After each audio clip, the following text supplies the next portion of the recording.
Aurora es la fundadora de la compañía Quiero Decir, que es una consultora en la que su foco está puesto en ayudar a la transformación en las compañías y con un fuerte impacto sobre cómo contar las cosas, ¿no? Entonces, ahora nos podrá contar con más detalle, pero la verdad es que Aurora hace un trabajo muy interesante que viene apoyado por su larga carrera en el mundo del marketing y de la comunicación.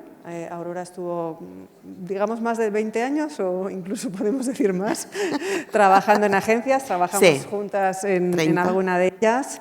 Ha trabajado en agencias locales e internacionales. Coincidimos trabajando en una agencia muy loca que se llamaba BDDP, francesa. Y también Aurora ha tenido su experiencia de vida en México, así que también la multiculturalidad está en sus venas. Donde Marta fue mi cliente. Sí, donde yo fui su cliente y todavía nos hablamos, o sea que todo bien.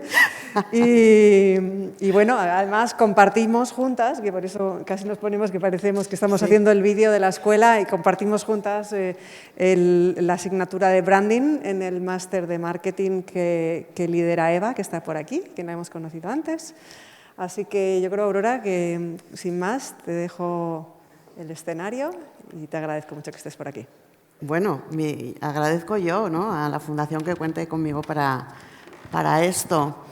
La verdad es que estoy cómoda porque cuando yo me pregunto qué lectura haces tú, pues me doy cuenta de que han sucedido y se han dicho a lo largo de la mañana tantas cosas interesantes que nos cumplen con el propósito de la jornada, que es poner en conexión las buenas prácticas del marketing con la industria del libro para ver de qué manera captamos o seducimos a estos nuevos lectores que básicamente forman parte de la generación Z, ¿no? Y hemos escuchado cosas que a mí me parecen reseñables y apetecibles y que me ayudan porque básicamente me generan un hilo conductor para mi propia presentación que, como vais a ver, es un wrap-up. Lo siento por Luis, estamos acostumbrados a esto en marketing. Es un consolidar un montón de ideas que han ido saliendo aquí y allá. Luis al inicio nos ha dicho algo que yo voy a resumir en una sola palabra, y es que existe la oportunidad. Hay gente leyendo, hay gente incorporándose al hecho de leer y al apasionante mundo de la lectura, y con esto me quiero quedar. Raquel nos ha sugerido que tal vez la industria tiene que empezar a inventar qué es leer mejor, porque hemos aprendido desde los datos que se lee bien, se lee bastante, pero se lee peor. ¿Qué es leer mejor? Tenemos la oportunidad de generar ahí algunas cosas, ¿no? Una nueva relación de la lectura con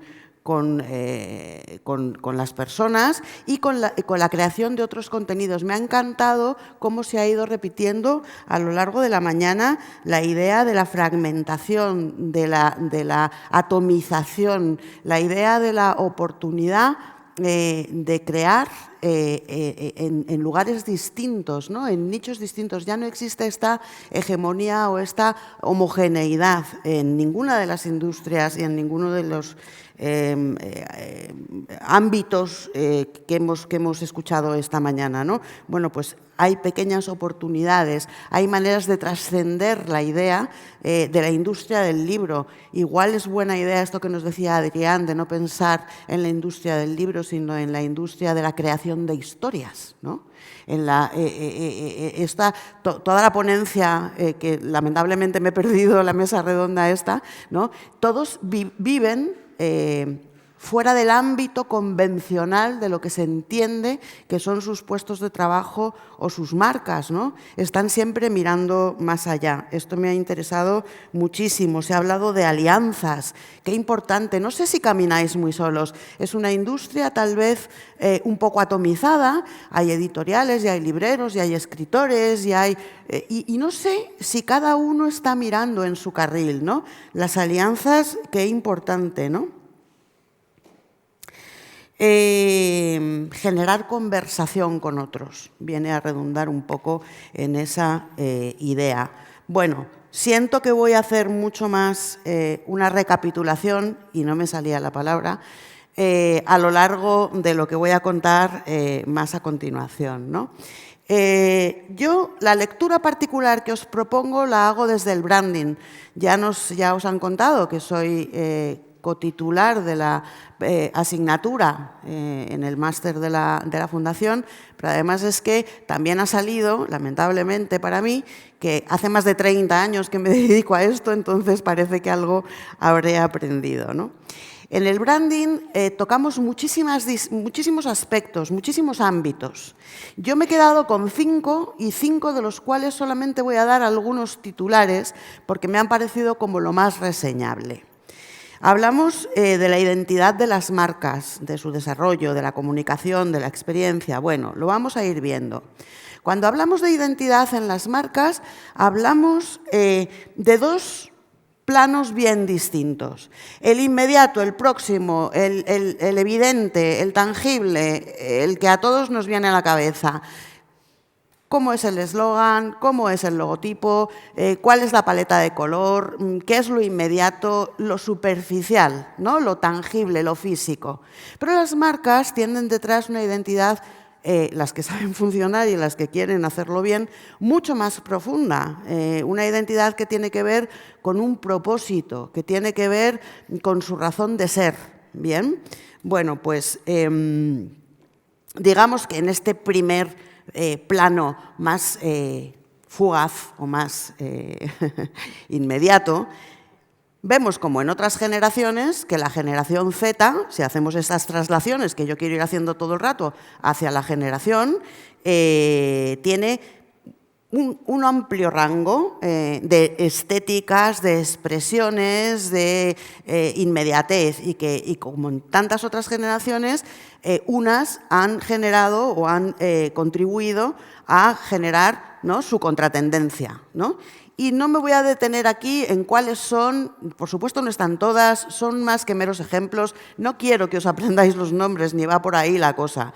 Simplemente digo que, tal como ha ocurrido en las generaciones precedentes y a las que los demás pertenecemos, pues hay muchas maneras de expresarse distintas, simplemente pasar por ahí, ¿no? Me ha llamado particularmente la atención dentro de esto, la expresión esta de la recuperación, el revival, ¿no?, del año 2000.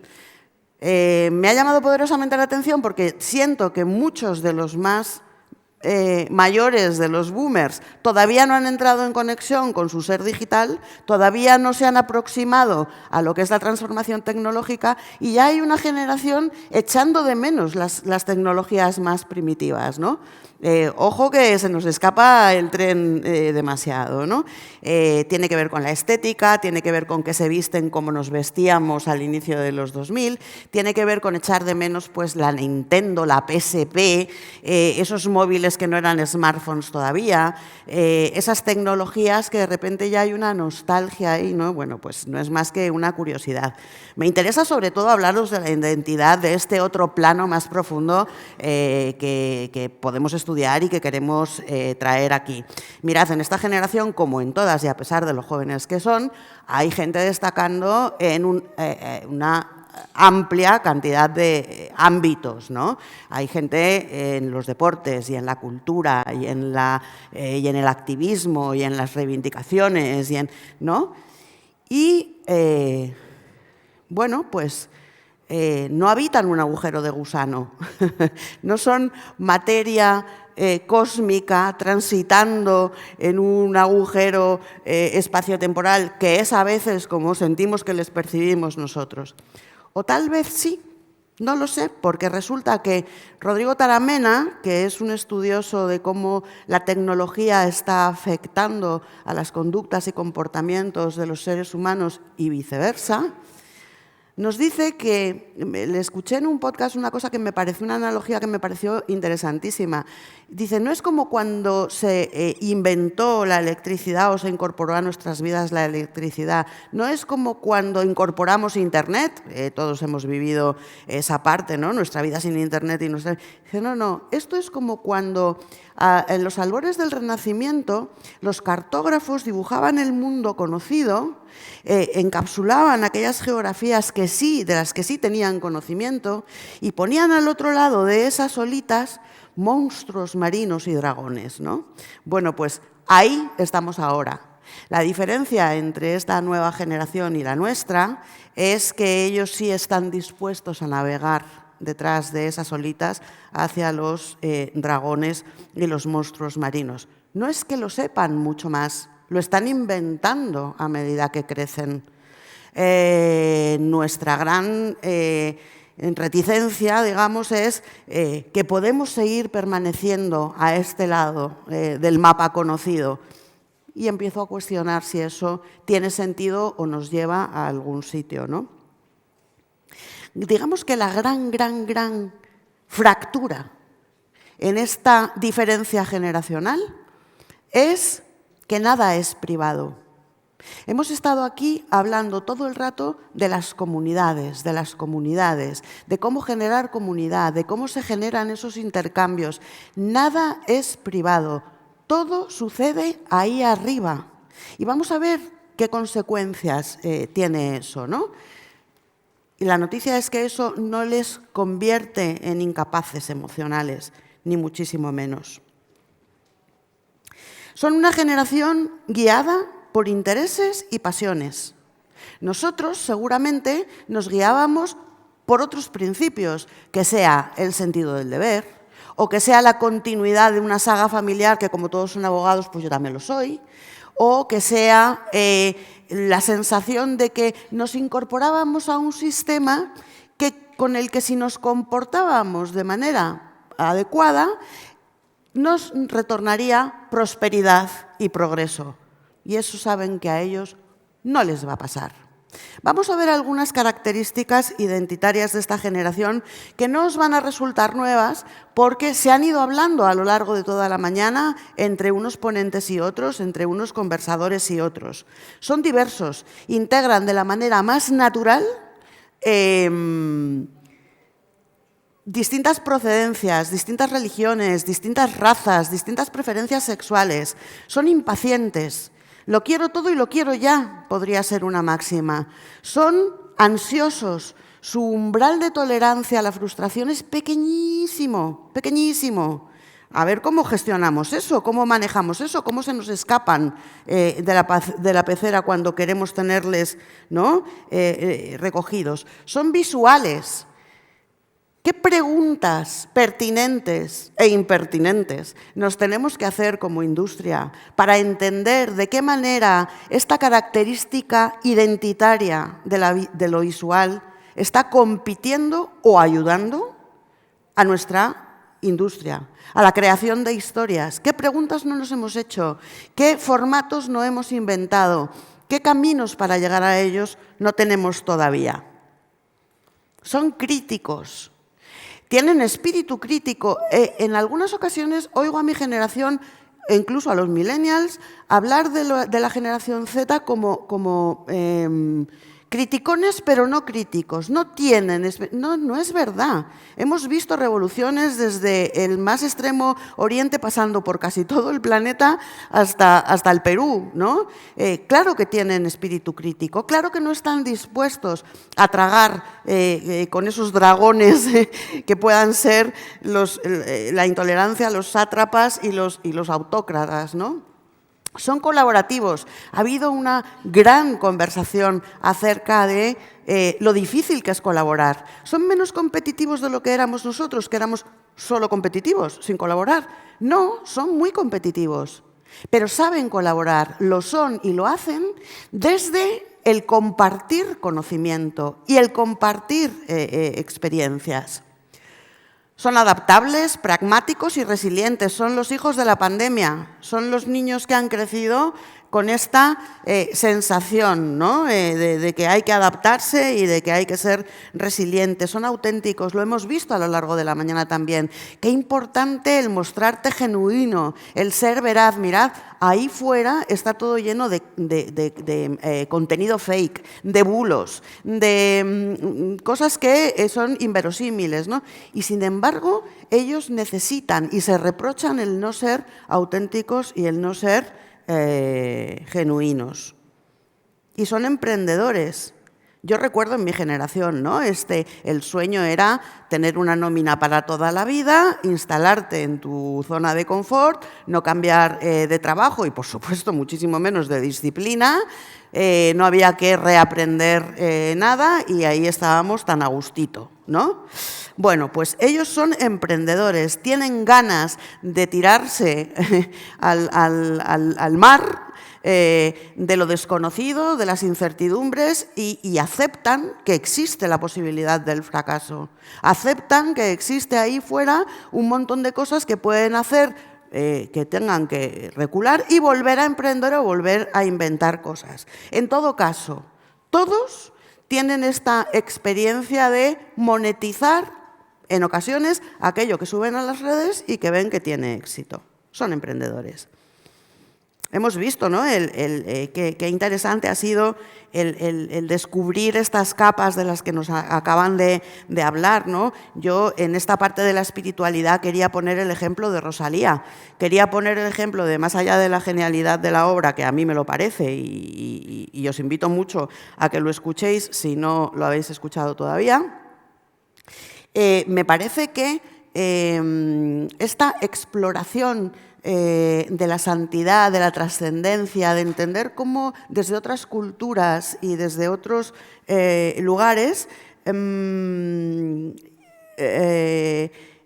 incorporar esto a su obra artística. Al final no es necesariamente una innovación, por supuesto es revolucionariamente innovadora, pero al final no es más que la expresión de algo que está sucediendo en su generación. Son espirituales. Hay muchísimos grupos católicos empleando su fin de semana y su ocio de fin de semana en conversaciones, en ocio y en cosas que están ahí compartiendo, que esto, como hacía muchas generaciones, que no se exponía o que no se exhibía. Más allá de esto que hablamos del mindfulness o de la meditación o de las maneras de trascendencia que nos llegan ¿no? de otros lugares.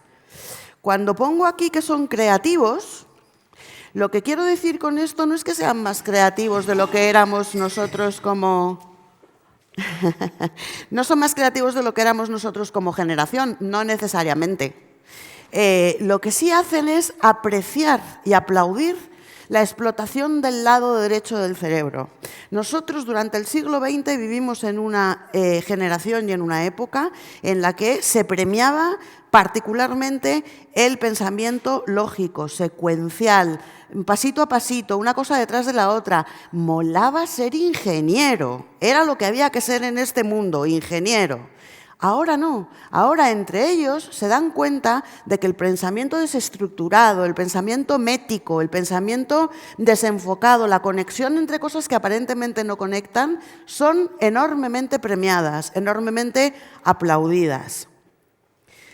Señores de mi generación, ¿cuántas veces he escuchado en tertulias de amistades y de familia?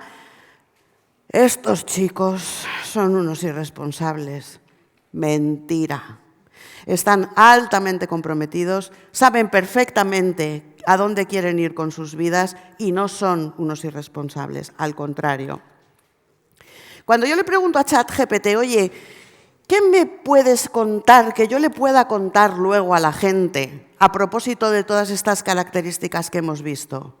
Pues me cuenta muchas cosas que no me da tiempo ni soñadamente a contar aquí. Pero voy a destacar algunas que creo que son relevantes para esta transferencia de conocimiento entre el marketing y la industria, ¿no? El multiverso es identitario. No sé a quién le suena chino esta expresión, pero veréis. Nosotros tenemos una identidad la de ahora, física, aquí, del contacto, de te veo, te toco, te oigo, y luego tengo esta otra cosa que sucede en mis redes, o en la nube, o en el WhatsApp, o en tal, que sí, soy yo, claro que soy yo, pero, bueno, de aquella manera, ¿no? Un poquito maqueado. Para ellos, no. Para ellos, sus identidades inmediatas, físicas de contacto y su identidad en las redes es exactamente igual de real, igual de inmediata, igual de realista, igual de relevante. Os invito, si no lo habéis hecho todavía, estoy segura de que este público probablemente sí, veáis la serie Adolescencia. Lo que sucede con tu identidad virtual determina enormemente qué pasa con tu vida. Me interesa la idea de originalidad, ¿no? He puesto aquí la imagen de un mercadillo porque están como emergiendo de nuevo. No es importante la originalidad, ya no es importante la autoría, ya no es importante de dónde me traigo lo que me traigo. Todo está expuesto ahí fuera y todo es utilizable y es perfectamente legítimo y además creativo remixar, como dicen ellos, ¿no? Puedo seguir integrando todas las cosas, puedo reinventar y no importa de quién es la idea original, y lo vamos a ver a continuación expresado específicamente en relación a la industria del libro, ¿no? La extensión tecnológica son sentidos. ¿Qué quiere decir esto? Quiere decir que nosotros teníamos 5 sentidos y adicionalmente desde hace algún tiempo tenemos herramientas. La realidad virtual, los códigos QR, el GPS, la inteligencia artificial, todo esto son herramientas. Para ellos, no. Nosotros teníamos 5 sentidos y ellos tienen 13, 23, 78 o 149, ¿no? Son extensiones de sí mismo. La conciencia planetaria, el mundo es uno, global y uno solo para todos. Y además son perfectamente conscientes del cambio climático y preocupados, y además son perfectamente conscientes de la economía circular, del consumir, desechar nos va a llevar al fin de nuestra era y de nuestra especie. Y no es una actitud, no es una tendencia, no es una moda, es una manera estructuralmente ética de afrontar sus vidas y sus conductas y sus comportamientos. Qué importante era para nosotros lo del título, ¿no? Lo hemos escuchado antes. Teníamos un título universitario y entonces teníamos, bueno, muchos, incluso aquí habrá gente, ¿no?, que lo enmarcara y lo pusiera en su pared. Y además, si era de una universidad prestigiosa, mejor. Y si además tenía un TOEFL o un no sé qué de una escuela oficial de idiomas, mejor. Y el refrendo de que yo sé este nivel y otro sabe un nivel un poco. Les da igual. Se aprenden idiomas con Duolingo, se aprende autogestión de las necesidades emocionales en las redes, se hace un do it yourself para aprender cualquier cosa que te llama la atención o que te genera curiosidad. Todo el rato están aprendiendo, todo el rato sienten curiosidad y los canales oficiales les importan un rábano. Entonces, veamos cómo aprovechamos también cosas por ahí. La salud mental, qué importante, se ha regresado al diario. Sí, ahora vuelven los jóvenes a escribir un diario, incluso manuscrito. Pero ¿cuál es la diferencia? Que, ya lo hemos dicho, nada es privado. Va ahí fuera, lo exponen ahí fuera. Y lo exponen con el deseo y el reconocimiento de que van a tener un feedback. Esta palabra como que poquito gusta, ¿eh? La peor, dice Luis, la peor, la peor. Bueno, pues me lo vas a escuchar varias veces, porque es absolutamente imprescindible entender cuáles son los retornos que nos están llegando. La salud mental es importantísima, es absolutamente relevante para ellos su bienestar. No están dispuestos a hipotecar sus vidas en un burnout que enriquezca a terceros. Ellos, y está aquí de guía permanente, están guiados por sus intereses y sus pasiones. Y solo desde ahí es como van a actuar y van a entender que sus vidas están cobrando sentido.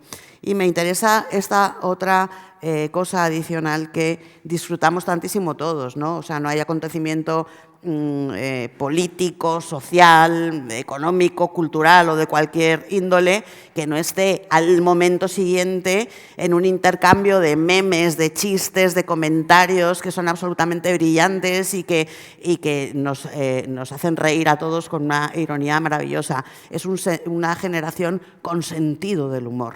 Hemos visto a lo largo de la mañana un montón de oportunidades, un montón de cosas, pero como que había esa neblina de lo gris en el léxico. Temores, miedos, desconocimiento. Ojo, se puede tener mucho humor ante lo desconocido, ante la incertidumbre. Y ellos lo demuestran. Cuando hablamos de branding, y quiero seguir haciendo esta traslación de los ámbitos de lo que yo conozco con esta generación, hablamos del desarrollo de las marcas, ¿no? Cómo crecen las marcas, hacia qué lugar quieren ir, etcétera. Parece que la palabra desarrollo nos invita a pensar que hay un origen, que suceden cosas en crescendo que nos llevan a un lugar en donde tal vez finalizan o tal vez siguen creciendo o en todo caso, ¿no?, florecen. No. No en esta generación. He querido poner esta analogía de todo a la vez en todas partes porque las cosas suceden todo a la vez en todas partes. No me voy a detener en más explicaciones porque muchas de las mesas y de los ponentes ya han hablado desde este lugar. Adiós al carril. Es una generación que no va a hacer las cosas de manera secuencial, pasito a pasito, ordenadamente, una cosa detrás de otra. Claro que no. Hola, capas. Si es que además hasta Sony nos lo expresa en capas. Tenemos 3 capas, suceden 3 capas, las cosas suceden en 3 capas. De hecho, la última mesa nos ha contado que todos ellos trabajan en capas que no tienen que ver con la marca madre, ¿no? Entonces, bienvenidas capas. Mirad, yo la primera vez que escuché a los Javis decir, y de esto ya hace años, pero lo que pasa es que para mí el tiempo pues computa de una manera distinta porque ya soy muy mayor, pero decían, lo hacemos y luego vemos.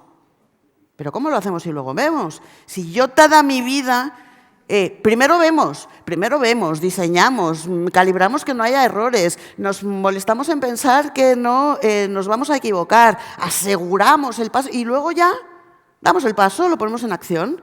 Jaja. No, esto ya se ha terminado. Me gusta cuando Refré, un productor musical, dice, en uno de los podcasts que escuché, dice, no, si no vamos a llegar, pero vamos a ir. ¿No? Y entonces esto me fascina, porque estamos en la generación del, no sé si vamos a llegar, él decía, no vamos a llegar, pero vamos a ir. Esto es fascinante, es otra manera de entender el mundo. He querido entender qué hay detrás de Me Renta, ¿no? Yo soy una madre mayor que para esta conferencia en concreto y algún otro aspecto de mi vida me ha venido bien tener hijos en la generación Z y entonces me renta. ¿Qué puñetas esto de me renta? Bueno, pues para mí me renta es el proceso de querer. ¿Detrás de qué voy a poner esfuerzo, tiempo, ganas, dinero? Me renta. Mirad, os recomiendo mucho leer a Daniel Pink en su libro La sorprendente verdad de lo que nos motiva, porque él ahí lo que dice es, los científicos han descubierto, para mal del mundo empresarial, que estábamos completamente equivocados, que la motivación nunca es extrínseca, que no existe esta cosa del palo zanahoria y la recompensa y el castigo, ¿no? La motivación es únicamente intrínseca. ¿Qué hay en lo que tengo que hacer que me permita expresarme, que me permita ser yo, que me permita la autenticidad y la identidad que quiero proyectar en las cosas? ¿Cómo puedo elegir la toma de decisiones? ¿Cómo puedo formarme y cultivarme y crecer en los ámbitos de las cosas que me van a tener un retorno en la gratificación personal y no solamente en la palmadita externa? ¿Cuál es mi propósito último en la vida, ¿no? ¿Desde qué lugar voy a construir mi futuro? Bueno, pues esto es Me Renta.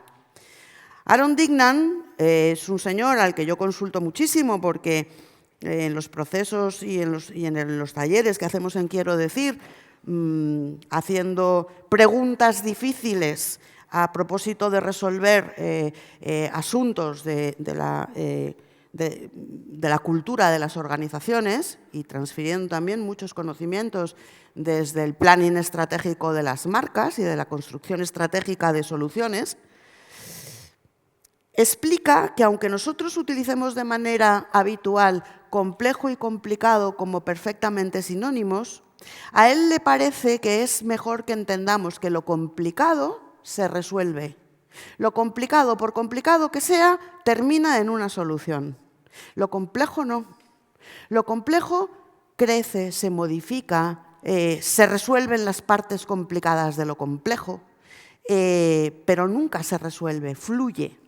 ¿No les habéis oído decir esta cosa, no? De hay que fluir. Yo estoy cansada de mamá, hay que fluir. No, hay que fluir, fluye para tu cuarto, que ya va, ¿no? Bueno, se desarrollan desde la influencia mutua, se desarrollan desde la comunidad. Os invito, ¿no? Muchos veo que sois... os invito, fandoms, BookTok, fanfics, placement, calls. Luis, ¿estás contento? ¿Cuántos de vosotros estáis familiarizados con 4 o 5 de estos términos? Muy bien. ¿A cuántos les suena a chino 2 o 3? Bueno, me alegro porque esperaba una respuesta contraria. Eso significa que los que estáis aquí hoy con este deseo de aprender con H intercalada conocimientos del marketing hacia vuestra industria, a la que normalmente habéis sido en el pasado tan reticente, si tenéis este acto de voluntad real de cambio que aparecía en el mapa de palabras tan enorme, ¿no? Se influyen desde los fandoms, ¿no? Este intercambio de cosas que me gustan, estas conversaciones y estas aportaciones que se hacen entre ellos de lugares que me gustan. Estas historias de ficción, decíamos antes, ¿no? Ya no es relevante la idea primigenia, ¿no? La autoría. Bueno, sí lo es. A ver, el BookTok de TikTok, o sea, la comunidad de lectores de TikTok tiene esta comunidad específica sobre Jane Austen que tiene 16 millones de visitas. Hola, ¿no? Qué interesante y qué poco desestimable, ¿no? El hacer historias de historias, el ir tirando de un hilo. La idea de que la lectura visual esté hecha en un formato vertical en los webtoons, de tal manera que la lectura se hace en scroll, ¿no? Ya no es de izquierda a derecha. Cosas que os suenan, que conocéis y de las que no tengo mucho más que contaros. Nos quedan todavía, contra los pocos minutos que nos quedan todavía 3 de los ámbitos del branding que quería contaros. Y como soy perfectamente consciente de que eso es así, y además, entre que soy como soy y me gusta tanto lo que hago, pues podría haber hecho la jornada entera yo, tranquilamente. Entonces, no va a suceder. En comunicación quiero deciros solo una cosa, que al final no es más que el resumen de algo que se ha dicho ya, ¿no? Separad muchísimo, cuando os dirijáis a este público, lo táctico de lo estratégico. No importa que estéis en los formatos y en los lugares, en los canales y en los ámbitos en los que ellos están. Si no estáis de la manera pertinente, les da la risa. Es peor incluso. Es ridículo, ¿no? Entonces, ojo a lo estratégico. ¿Y a qué me refiero con lo estratégico?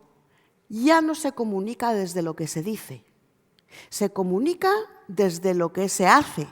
Las conductas y los comportamientos de tu editorial, de tu libro, de tu librería, de tus contenidos, eso es lo que comunica.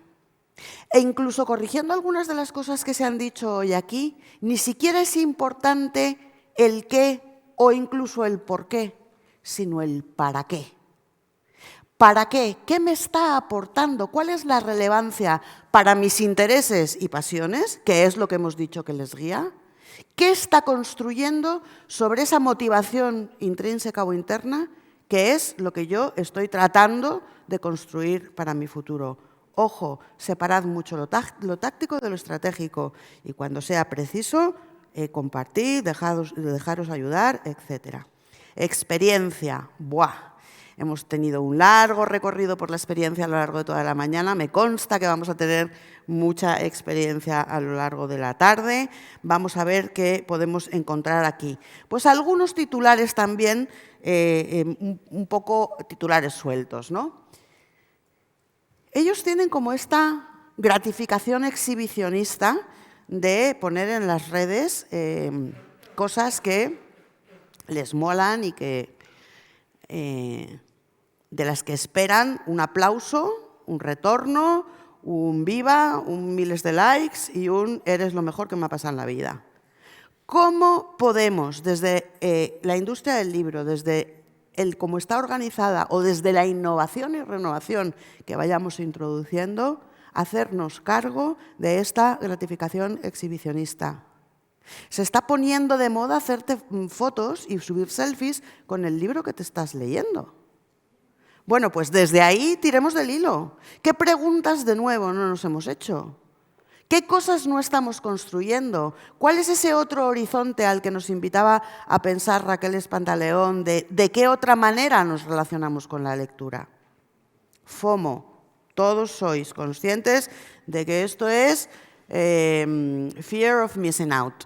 Esto es el terror de que me estoy perdiendo cosas. Si no lees, te estás perdiendo cosas, te lo estás perdiendo todo. Entonces, desde la lectura y desde el hecho de leer y desde la pasión por la lectura, hay muchísimo que podemos hacer respecto de su FOMO, ¿no? El libro como objeto es otra de las cosas que ha salido aquí, no solo a efectos de que me hago un selfie con el libro que estoy leyendo o estoy subiendo otro contenido y en una segunda capa estoy dejando entrever qué traigo entre las manos o qué llevo en el bolso, pues porque funciona a modo de recomendación o porque me genera una identidad, dice de mí un poco quién soy. Bueno, pues también está en las páginas de decoración respecto de los libros de la coffee table, ¿no? Y también de la mesilla. Qué importante lo que uno tiene en la mesilla. O incluso en el cuarto de baño, ¿no? Hay gente que tiene lecturas breves en el cuarto de baño. Poesía, artículos de gente interesante.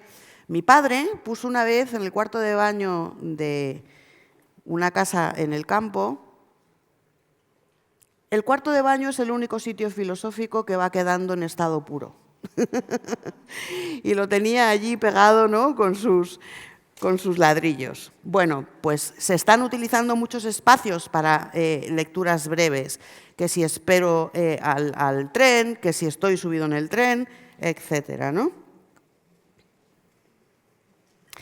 Y mirad, la lectura como actos sociales.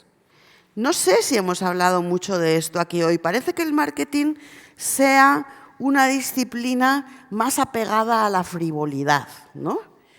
Pero, los valores del mundo, ¿no? Están sucumbiendo las democracias, estamos en la era de la posverdad, estamos en los bulos de manera permanente, estamos en la incertidumbre y en los abismos de no entender y no saber cómo resolvemos desde un punto de vista filosófico, cultural y conductual qué hay ahí afuera, ¿no? Es que tenemos libros. Tenemos un montón de gente que, como dicen en un podcast que a mí me gusta escuchar de vez en cuando, todo lo que te ha sucedido a ti ya le ha sucedido a alguien en el siglo XVII. Entonces, ojo, es que hay mucho de lo que tirar ahí. Y es una generación con enorme curiosidad. Entonces, hay muchas oportunidades. Y la lectura como rebeldía. Hay un caldo de cultivo estupendo que a mí me ha gustado llamar, después de lo que he leído en tantas partes, que hay una bulimia de conectividad. Ya hay un montón de gente en esta generación aborrecida de tanta virtualidad y de tantas capas y de tantas redes sociales. Yo conozco gente que me rodea, mis hijos, amigos de mis hijos, que se toman vacaciones de las redes sociales, que desinstalan las aplicaciones o durante el fin de semana o durante 5 días o durante 12 y luego lo recuperan. Obviamente no pueden estar fuera de ahí, ¿no? Pero es muy interesante cómo ofrecemos dentro de su mundo y como alternativa a su mundo. Y la medición. ¿De verdad te vas a poner ahora a contarnos las herramientas de medición que nos pueden ayudar y hacerla? No, no os preocupéis, eso no va a pasar. Quiero decir una sola cosa a propósito de la medición y quiero que os la toméis muy en serio más allá de la frivolidad de los palabras.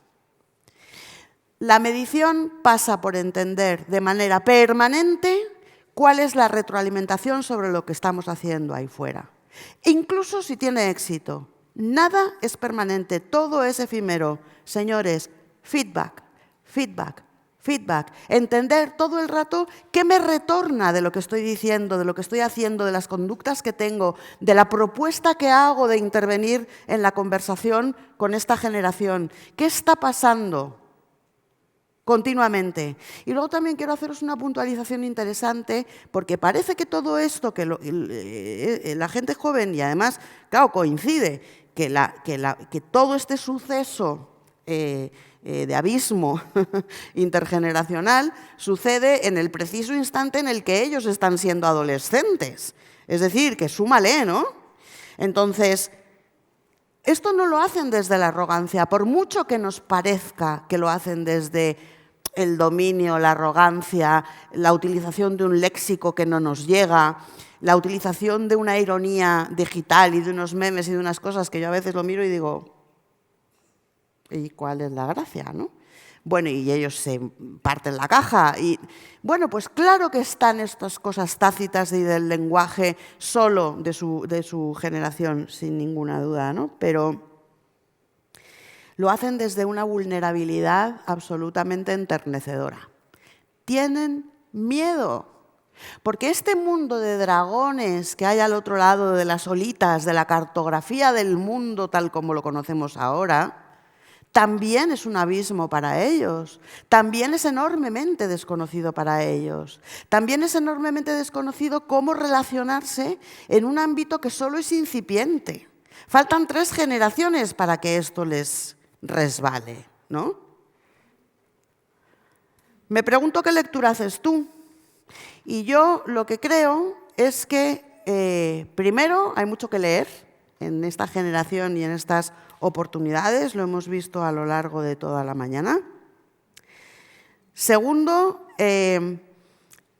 creo que el hecho tecnológico no es el gran cambio y no es el que nos queramos aproximar al hecho tecnológico o que estemos familiarizados con el hecho tecnológico. El verdadero cambio está en lo que el hecho tecnológico ha generado como nuevas conductas, nuevos comportamientos y nuevas jerarquías de valores. Y ahí sí tenemos mucho que aportar y que decir desde la industria. Así que bienvenidos todos a navegar al otro lado de esas olitas que los cartógrafos nos muestran con dragones y monstruos, porque podemos descubrirlos. Gracias.